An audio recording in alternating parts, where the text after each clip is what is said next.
Alors, j'explique tout de suite. On doit tourner une vidéo pour un partenaire dont j'étais le nom pour éviter la publicité sur la CAN. Il me dit, écoutez, on a besoin d'une pub sur la CAN, mais vous ne devrez pas mentionner le mot CAN parce qu'on n'a pas de contrat avec la CAF.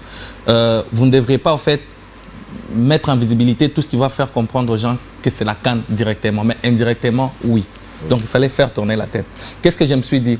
Quoi de plus bon que faire participer le Congo-Brazza qui n'est pas qualifié à la CAN et nous qui sommes qualifiés à la CAN. Donc, nous partons qualifiés à la CAN et on doit quand même laisser une mission à ceux ou encore à ceux qui ne sont pas en fait à la CAN. On a pris le Congo-Brazza, on a pris le Gabon. On passe le message, on rigole un peu. Papa, après, à la fin, j'ai dit, écoute, nous, c'est le temps, on doit voyager. Et au moment où on veut partir, il y a un gars en fait avec une variété au Congo-Brazzaville qui vient juste derrière nous. Il dit non, s'il vous plaît, est-ce que je peux partir avec vous? Non, toi tu vas partir avec nous comment? Là-bas, ce sont les gens qui sont inscrits, c'est nous. Vous n'avez rien à faire, restez ici. Et curieusement, quand je lui parle, derrière en fait, il y avait le fleuve. Oui, automatiquement. L'idée en fait qui vient en tête, je lui dis, vous restez ici, vous n'avez rien à faire.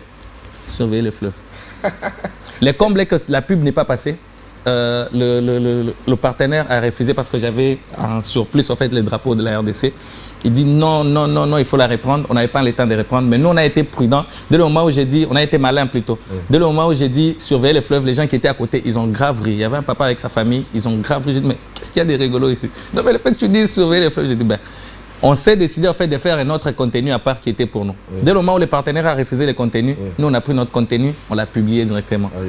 Et c'était maintenant, ben voilà, partout, surveiller le fleuve, surveiller le fleuve. Il est revenu après. Quel coup de pub qu'il a raté. Il est revenu après, non mais écoutez, est-ce qu'on peut publier la vidéo? On l'a multiplié par 100, on a dit, tu donnes en public. Et il n'est plus revenu. Il n'est plus revenu. Dites-nous un peu... Après avoir lancé la vanne, je crois qu'il y a eu des alors, on lance la vanne. On lance la vanne. Il y a eu un retour à la fois positif et négatif.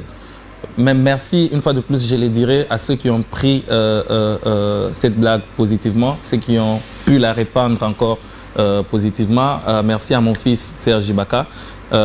Singila, il avait fouillé comme ça à Abidjan là-bas, où j'étais quelque part là dans un maquis, j'ai buvais comme ça tout en surveillant les fidèles. Je l'ai vu, j'ai signalé les autorités, on l'a attrapé, on l'a rapatrié. Il était rentré aussi surveiller le fleuve. Tout de suite, ceux qui connaissent l'humour, ils l'ont bien compris. Les gens qui n'ont pas pris le temps de réfléchir se sont directement dit mais comment est-ce que ce gars ici peut demander au Brazzaville de surveiller le fleuve? Ça c'est une insulte. Non, or c'était pas ça.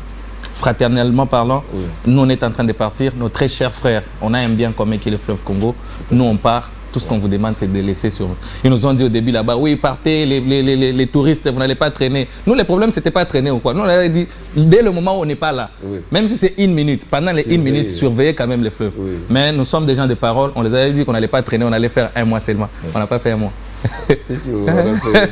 Et puis plus loin, il y a eu des gens qui ont commencé à demander ce que surveiller les Monganza, surveiller les Ngolo. Ça a pris, je dirais, des dimensions et ça nous a vraiment occupés. Et à un moment donné, je me suis dit, mais ce Tolongo Herman a une pression. Et pour la faciliter la tâche, on les a sortis même un horaire. On a sorti un horaire. Il y avait les Mboshi, il y avait tout le monde. Et comme on ne pouvait pas oublier tout le monde les dimanches, on a même laissé pour la diaspora. Ah oui, ça aussi j'avais su. Voilà, il fallait être organisé quand même. Et comment